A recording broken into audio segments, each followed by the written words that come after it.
আল্লাহ পাক রব্বুল আলামিন আমাদেরকে যত নিয়ামত দিয়েছেন, সর্বোত্তম নিয়ামত হচ্ছে এটাই যে আমরা ঈমান এনেছি। ঈমান আনার পরে নেক কাজ করতে পেরেছি। হাজারো ঈমানদার আছে, ঈমান আনার পরেও নেক কাজ করার সুযোগ হয় না, নেক কাজ করার তৌফিক হয় না।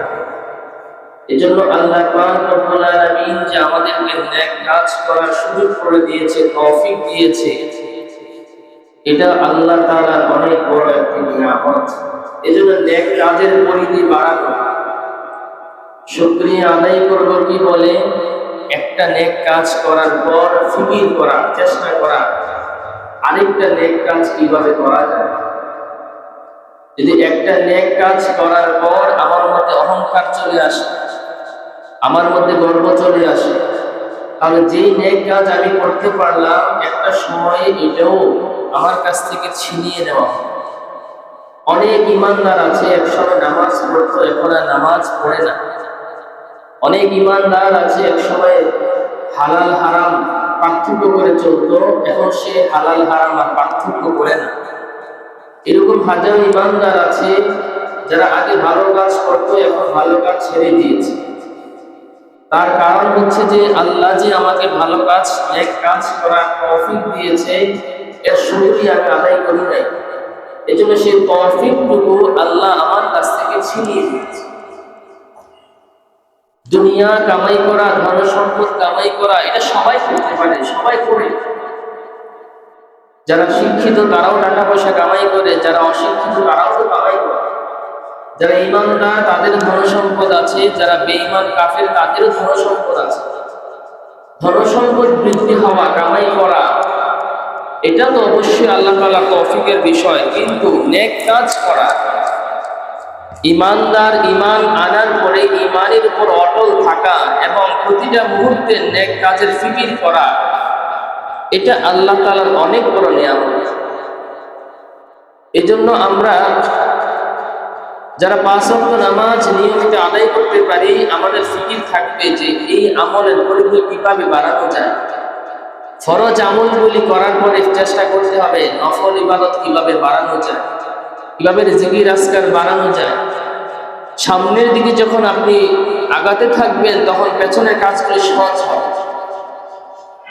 কারো কারো ক্ষেত্রে 5 ওয়াক্ত নামাজ পড়া অনেক কঠিন। অনেক ভাই আছে বলেন 5 ওয়াক্ত হয় না, তবে নামাজ কম বেশি পড়ি, কিন্তু 5 ওয়াক্ত পড়াটা অনেক কঠিন। হাজারো ঈমানদার এমন আছে যে খুঁজলে হাতে গোনা কিছু পাওয়া যাবে যারা 5 ওয়াক্ত পড়ে। কিছু মানুষ আছে শুধু মাগরিব পড়ে, কিছু মানুষ আছে শুধু মাগরিব এশা পড়ে। এরকম ভাবে ফজর থেকে মাগরিব এশা পর্যন্ত 5 ওয়াক্ত নামাজ পড়া এমন ঈমানদার খুব হয়। কারণ আমাদের মসজিদে মাগরিবের সময় যে মুসল্লি হয়, ফজরের সময় কি তা হয়, বা জোহরে কি তা হয়? হয় না। কিছু মানুষ আছে তারা শুধু মাগরিবেই পড়ে, কেউ আছে আসর মাগরিব এশা পড়ে, কেউ আছে জোহর আসর মাগরিব এশা পড়ে, ফজর পড়ে না। 5 ওয়াক্ত নামাজ যদি আপনি হিসেব করেন, অনেক ঈমানদার আছে 5 ওয়াক্ত পড়ে না, তবে নামাজ পড়ে, প্রতিদিন পড়ে, তবে 5 ওয়াক্ত পড়ে না। তো যারা 5 ওয়াক্ত পড়তে পারে না তাদের ফিকির করা, চেষ্টা করা আমি যেই ওয়াক্ত পড়তে পারি না কিভাবে পড়া যায়। যারা 5 ওয়াক্তে কন্টিনিউ হয়ে গেছে, 5 ওয়াক্ত আবার মিস হয় না, তার আমলের পরিধি বৃদ্ধি করা, যে আমি তাহাজ্জুদ পড়তে পারি কিনা, নফল কিছু ইবাদত, সুন্নাত নামাজ, কিছু নফল নামাজ অভ্যাস করা যায় কিনা। তো যখন সামনের দিকে আমলের পরিধি বাড়বে, পেছনের আমলগুলি এভাবেই হয়ে যাবে। এজন্য আপনাকে যে নেক আমলের সুযোগ আল্লাহ করে দিয়েছে তার শুকরিয়া আদায় করবেন কি দিয়ে? নেক আমল পরিধি বৃদ্ধি করবে, যে আল্লাহ এতটুকু আমি করতে পেরেছি, আলহামদুলিল্লাহ, আরেকটু সামনের দিকে যাওয়ার চেষ্টা কর। আর যদি গাফলতি চলে আসে, অহংকার চলে আসে, আমি তো 5 ওয়াক্ত নামাজ পড়ি, এক সময় দেখা গেছে এমন ব্যস্ততা শুরু হয়ে যাবে, আস্তে আস্তে কমতে থাকবে। আগে 5 ওয়াক্ত পড়ছে, এখন 4 ওয়াক্ত, 3 ওয়াক্ত, 2 ওয়াক্ত, একটা সময় সে পড়েই। তো এজন্য ভালো কাজ, নেক কাজ যখন কোন ইমানদার করবে তখন সাথে সাথে শুকরিয়া আদায় করবো কার? আল্লাহ তাআলা।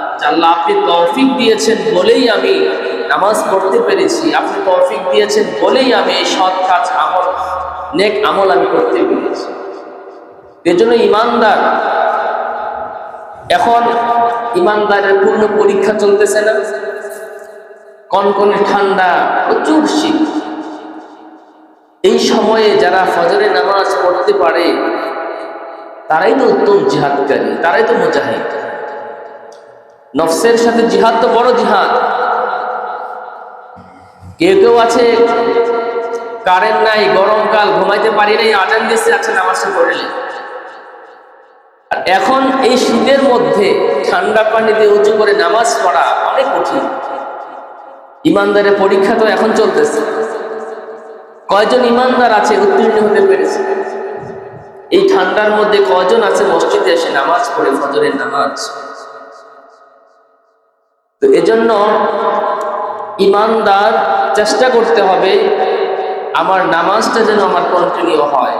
নেক আমল একটা করেছি, আরেকটা পড়ার ফিকির থাকতে হবে। ফজর পড়েছি, জোহরের জন্য ফিকির থাকতে হবে। জোহর পড়েছি, আসরের জন্য ফিকির থাকতে হবে। তবে আল্লাহ তাআলা আপনাকে সুযোগ করে দেবে। আর যদি গাফলতি চলে আসে, আস্তে আস্তে আমলের পরিধি কমে যাবে। একটা সময় আপনি বিলীন হয়ে যাবেন। কবে যে সে ফজর নামাজ পড়েছেন আর মনেই থাকে না। এক জুমা থেকে আরেক জুমা হয়ে যাবে, মাঝখানে আর নামাজ পড়া, মসজিদে আসা, এটা আপনার মনেই থাকে। এজন্য ভাইরা, যা বোঝাচ্ছিলাম, দুনিয়া কামাই তো সবাই করতে পারে। যারা পড়াশোনা করে না, যারা নিচু বংশের মানুষ, তারাও তো কামাই করে, তারা তো পরিবার চালায়। আপনিও চালান, আমিও চালাই। এটা তো বড় কিছু নয়। কিন্তু সবচেয়ে বড় কথা হচ্ছে যে আল্লাহ পাক রব্বুল আলামিন আমাদেরকে যে বিধান দিয়েছেন, সময় মতো নামাজ পড়া, আল্লাহ যা আদেশ করেছেন তা মেনে চলা, যা নিষেধ করেছেন বিরত থাকা, ওই চ্যালেঞ্জ মোকাবেলা করাই হচ্ছে সবচেয়ে বড় জবাব একজন ইমানদারের জীবন। গত সপ্তাহে আমরা আলোচনা করতেছিলাম দাম্পত্য জীবন নিয়ে, বিবাহ শাদী নিয়ে, যে আমরা কাকে বিয়ে করব, বিয়ে করার জন্য কেমন পাত্রী আমরা খুঁজে নেব। সাংসারিক জীবনে সুখী হতে হলে আল্লাহ রাসূল সাল্লাল্লাহু আলাইহি ওয়াসাল্লামের নীতিমালা কি ছিল?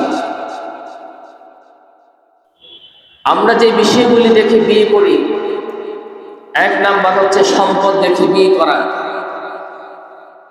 যদি আমি সম্পদের লোভে বিয়ে করি, সম্পদ তো স্থায়ী না।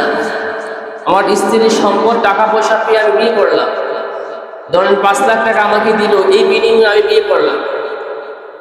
তাহলে আমার বিয়ে করার উদ্দেশ্য হলো কি? এই 5 লাখ টাকা দিয়ে আমি বিদেশ যাব অথবা ব্যবসা করব, যে কোনো একটা কাজে লাগাবো। তাহলে আমি স্ত্রীর সম্পদ দেখে বিয়ে করব।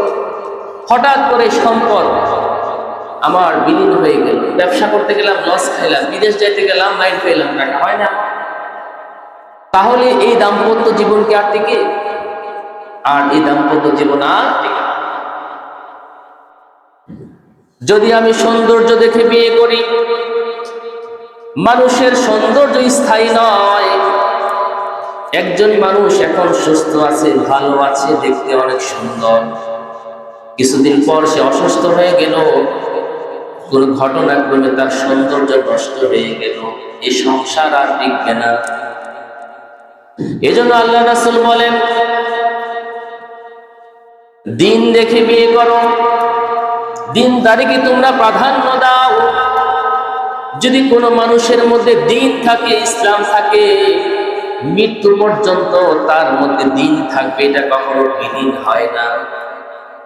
যে পুরুষেরা নাকি দিনদার দেখে স্ত্রীকে বিয়ে করবে, মৃত্যু পর্যন্ত এই সংসার সুখের এবং ভালো থাকবে। কারণ সম্পদ, সৌন্দর্য এগুলা স্থায়ী না, যে কোনো সময় এগুলা বিলীন হবে, নষ্ট হয়ে যাবে। আর যদি ওইটার মোহে পড়ে আমি বিয়ে করি, তবে আমার সংসার মৃত্যু পর্যন্ত টিকবে না। আর যদি আমি দিন দেখে বিয়ে করি, তবে আমার এই সংসার যত রকমের বিপদ আপদ আসুক, উত্থান পতন হোক, সুখে দুঃখে সব সময় এই সংসার অনেক সুন্দর হবে। এজন্য বিয়ে করতে হবে দিনদার দেখে, ইমানদার দেখে, যার মধ্যে দিন আছে। যেই মেয়ের মধ্যে, স্ত্রীর মধ্যে দিন আছে, এই স্ত্রী দেখে বিয়ে করতে হবে। আপনারা কি মনে করছেন বিয়ে শাদীটা কি শুধু দুনিয়ার মধ্যেই শেষ? না, পরকালীন জীবন। আপনি আপনার স্ত্রী কিনে জান্নাতে বসবাস করেন। তাহলে বিয়ে শাদী সম্পর্কটার দুনিয়াতে শেষ না। যদি বিষয়টা এমন হতো, আমি বিয়ে করলাম, এই জীবনের হায়াতে আমি 50-60 বছর বেঁচে রইলাম, আমার মৃত্যু হয়ে গেল, আমার স্ত্রীর সাথে আমার বিচ্ছিন্ন হয়ে গেল, তার সাথে আর আমার কোনো লেনদেন নেই, পাওনা দেওয়া নাই, এমন যদি বিষয়টা হতো তাহলে দিন দেখার কোনো দরকার ছিল না। কিন্তু এই বিষয়টা এমন না। বিষয়টা হচ্ছে হাসরের মাঠেও আপনার স্ত্রী আপনার পাশে দাঁড়াবে। এই সন্তানেরা, এই স্ত্রী, যা কিছু আছে সব কিছু কি করবে? হাসরের মাঠেও আপনার পাশে দাঁড়াবে। এজন্য স্ত্রী নেককার হওয়া, সন্তান নেককার হওয়া, এটা অনেক বড় সৌভাগ্য। আল্লাহর কাছে চেয়ে নিতে হবে। দুনিয়াতে তাদের সাথে সম্পর্ক মৃত্যুর সাথে সাথে বিচ্ছিন্ন হয়ে যায়, ব্যাপারটা এমন না। তাহলে এত বিধান, এত কিছু, এত নসিহত থাকতো না স্ত্রীর ব্যাপারে, সন্তানদের ব্যাপারে।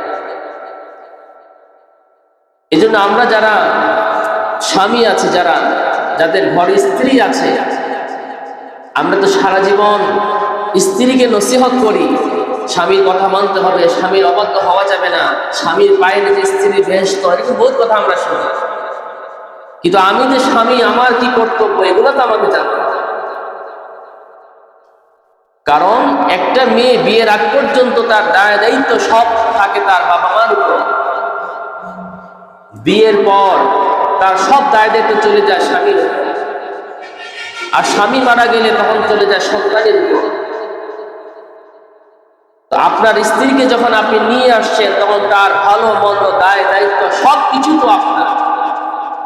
এই জন্য খুব সতর্ক থাকতে হবে স্ত্রীর ব্যাপারে। কিন্তু আমরা স্ত্রীর নসিহত করি, কিন্তু স্বামীকে আমরা নসিহত করি না। কিন্তু স্বামীর ব্যাপারে অনেক হাদিস রয়েছে, কোরআনের আয়াতও রয়েছে, স্বামীদেরকে সতর্ক করা হয়েছে স্ত্রীদেরকে যেন তাদের অধিকার থেকে কখনো বঞ্চিত করা না। কিন্তু আমরা তাদের সাথে ভালো ব্যবহার করতে চাই না। এক নাম্বার হচ্ছে স্ত্রীর সাথে সৎভাবে, ভালোভাবে বসবাস করা। স্ত্রী যখন বাবা মা ছেড়ে আপনার কাছে চলেই আসছে, তখন আপনার সাথে আপনার ভালো মন্দ সব কিছুই তো তার উপর। এই জন্য তার সাথে সুন্দরভাবে আচরণ করা, তার সাথে সৎভাবে বসবাস করা। তিরমিজি শরীফের 3895 নম্বর হাদিস, রাসূল কারীম সাল্লাল্লাহু আলাইহি সাল্লাম বলেন, যে ব্যক্তি নাকি তার স্ত্রীর কাছে ভালো, সৎ স্বামী, দুনিয়ার সকল মানুষের মধ্যে অবশ্যই সে সৎ মানুষ। আল্লাহ রাসূল বলেন, কোন মানুষকে তুমি নির্বাচিত করতে হলে, সে তোমার গুরু হোক, তোমার উস্তাদ হোক, পীর হোক, তোমার নেতা হোক, আগে খোঁজ করো তার স্ত্রীর কাছে গিয়ে জিজ্ঞেস করো যে আপনার স্বামী কতটুকু আমানতদার, আপনার স্বামী কতটুকু সত্যবাদী। আর ওই স্ত্রী যদি সার্টিফিকেট দেয় আমার স্বামী ধৈর্যশীল, আমার স্বামী সৎ, অনেস্ট, তাহলে বুঝতে হবে অবশ্যই সে কি সৎ। আমাদের মধ্যে হাজারো মানুষ আছে, অনেক জ্ঞানী গুণী মানুষ আছে, হাজারো সমস্যার সমাধান করে দিয়ে আসে, সমাজের বহু ফ্যামিলির সমস্যা সমাধান করে, বিচার আচার করে। অনেক মানুষ আছে, সবাই তাকে সৎ মানুষ হিসেবে চিনে, কিন্তু পরিবারে স্ত্রীর কাছে সে ইনসাফ করতে পারে না। এমন অনেক মানুষ আছে স্ত্রীর সাথে এত দুর্ব্যবহার করে, নিজের ঘরে ইনসাফ করতে পারে না, কিন্তু অনেক ফ্যামিলির সমস্যা সমাধান করে দিয়ে আসে, ইনসাফ প্রতিষ্ঠা করে দিয়ে আসে, কিন্তু নিজের ফ্যামিলিতে ইনসাফ করতে পারে না। খুব কঠিন হিসাব, এগুলো হিসাব দিতে হবে, অবশ্যই হিসাব দিতে হবে। আজকে আপনার স্ত্রী দুর্বল, রান্না করতে গিয়ে রান্নাটা একটু খারাপ হয়েছে, কাপড় ধুতে গিয়ে একটু কাপড়টা ছিঁড়ে গেছে, একটু ময়লা রয়ে গেছে, আপনি যা ইচ্ছা তাই বললেন, এটা জুলুম, এটা ঠিক নয়। আপনি কেন বললেন আমি খাওয়াই, আমি পড়াই, আমি সবকিছু করি, আমি মারবো, আমি যা কিছু তাই করবো? না, এভাবে তো আপনাকে অধিকার দেওয়া হয় নাই। এটা নীতিমালা অবশ্যই রয়েছে। এমন হাজারো মানুষ রয়েছে আমাদের সমাজে, স্ত্রীর সাথে শুধু বাজার সদাই, লেনদেন, এই সমস্ত কথা ছাড়া আর কোনো কথা আসে না। স্ত্রীর ভালো মন্দ কখনো বোঝে না, স্ত্রীর সাথে কখনো গল্প করে না, কখনো ভালো করে কথাও বলে না। এখন অনেক স্বামী আছে শুধু কি লাগবে বাজার করে দিবে, কি সমস্যার সমাধান করে দিবে, কিন্তু স্ত্রী যে একজন মানুষ, তার পাশে বসা, তাকে একটু সময় দেওয়া, সুন্দর করে কথা বলা, তার ভালো মন্দ শোনা বোঝা, এই ক্ষমতা অনেক পুরুষেরই নাই। এইগুলো হিসাব দিতে হবে। কারণ স্ত্রীকে কখনো গোলামের মতো ব্যবহার করা যাবে না স্ত্রীর সাথে। আল্লাহ রাসূল সাল্লাল্লাহু আলাইহি সাল্লামের কাছে একজন এসে বলেন, ইয়া রাসূলুল্লাহ, ইয়া হাবিবাল্লাহ, স্ত্রীর ব্যাপারে আমাকে একটু নসিহত করেন, আমি তাদের সাথে কিরূপ আচরণ করব? আল্লাহ রাসূল বলেন, প্রথমে হচ্ছে তুমি যা খাবে তাকে তুমি তা খেতে দিবে, তুমি যা পরিধান করবে তুমি তাকে তা পরিধান করাবে। তার মানে হলো তুমি যা পছন্দ করো, যা খেতে তুমি পছন্দ করো, স্ত্রীকে তা খাওয়াবে। যে দামি পোশাকটা পরতে তোমার ইচ্ছে করে, এমন দামি পোশাক তুমি স্ত্রীকেও পরাবে। আর দুইটা কাজ নিষেধ করেছেন। এক নাম্বার, স্ত্রীর চেহারার মধ্যে কখনো আঘাত করবে না, আর স্ত্রীকে কখনো গালমন্দ করবে না। তাহলে চেহারায় মারা যাবে না, শরীরে মারা যাবে না, তাও যাবে না। স্ত্রীকে মারার অধিকার আপনাকে দেওয়া হয় না।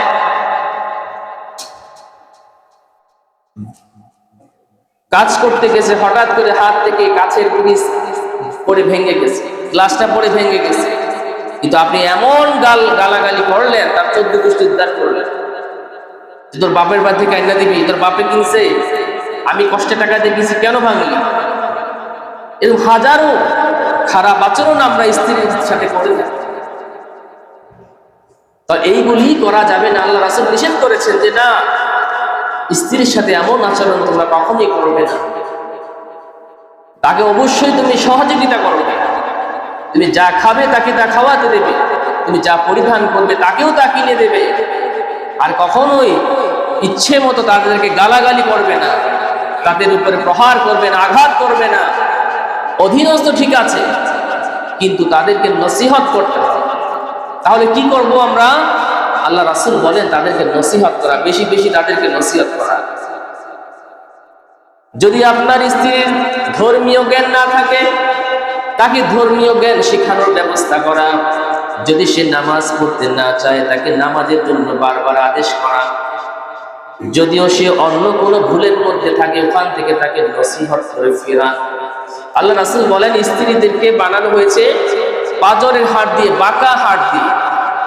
যদি ওইটা আপনি টেনে সোজা করতে যান, ভেঙে যাবে। আবার যদি এটাকে ছেড়ে দেন, হালাক হয়ে যাবে, ধ্বংস হয়ে যাবে।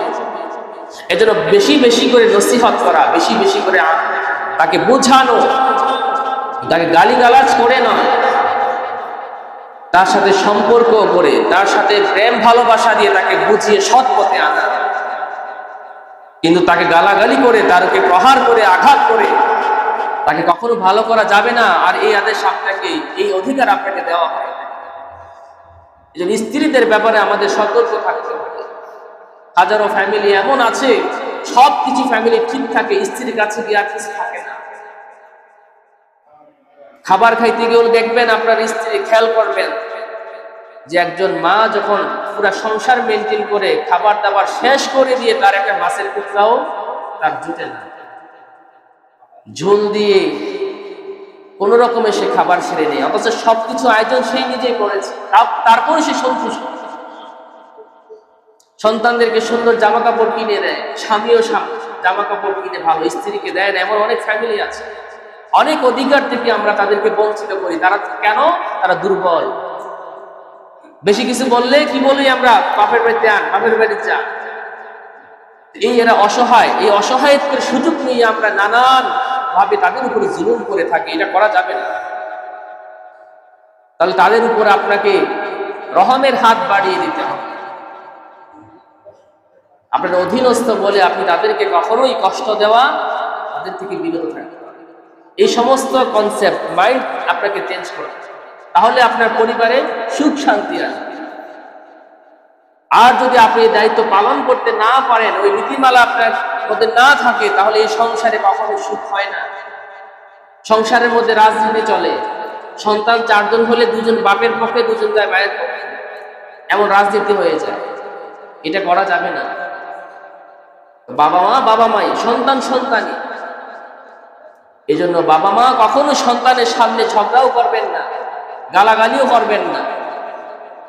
শাসনের প্রয়োজন হলে সন্তানদের থেকে দূরে থেকে তাদেরকে আড়ালে রেখে, যদি পারিবারিক শান্তি চান, সুখ শান্তি চান, তাহলে এইটা আপনাকে অবশ্যই মেনটেন করতে হবে।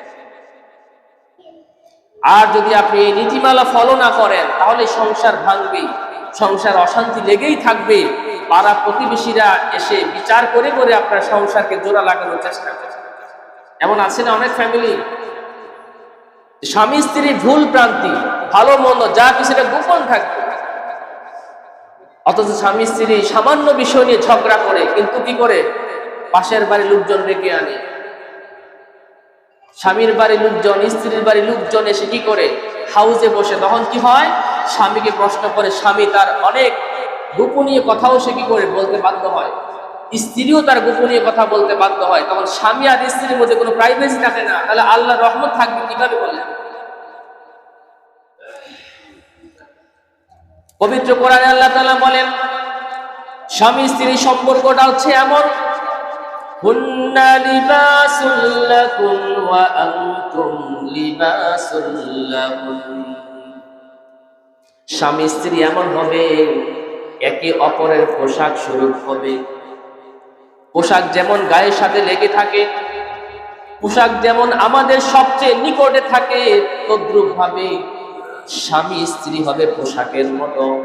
পোশাক দিয়ে যেমন আমরা ইজ্জত আবরু ঢেকে রাখি, স্বামী স্ত্রী সম্পর্কটা হবে এমন, একজন আরেকজনের ভুল ভ্রান্তি ঢেকে রাখবে।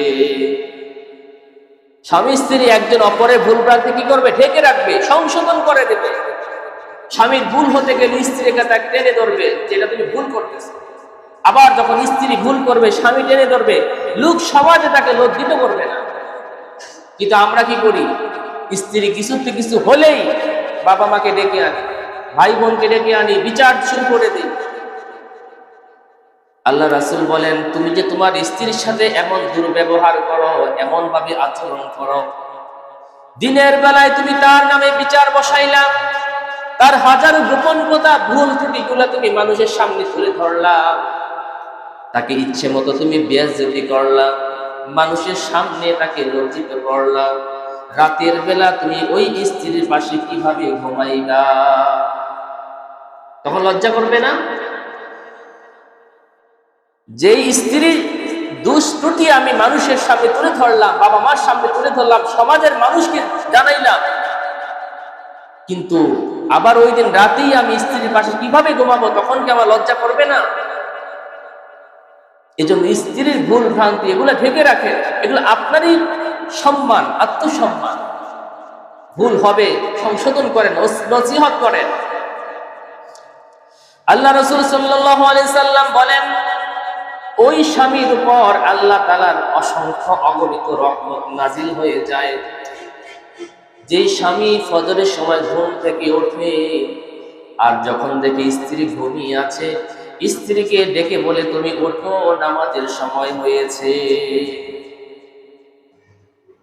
আল্লাহ রাসূল বলেন, যখন উঠতে না চায় তাকে তুমি পানি ছিটিয়ে দাও, আল্লাহ তাআলা তোমার উপরে রহম ছিটিয়ে দিবেন। সুবহানাল্লাহ। স্বামী স্ত্রী তো একে অপরের সাথে দ্বন্দ্ব না, স্বামী স্ত্রী সম্পর্কটাই হচ্ছে স্থায়ী সম্পর্ক। এবং আপনি কি ভেবে দেখেছেন, এই স্ত্রীর থাকার কারণে আপনি হাজার হাজার গুনাহ থেকে আল্লাহ তাআলা আপনাকে হেফাজতে রেখেছেন?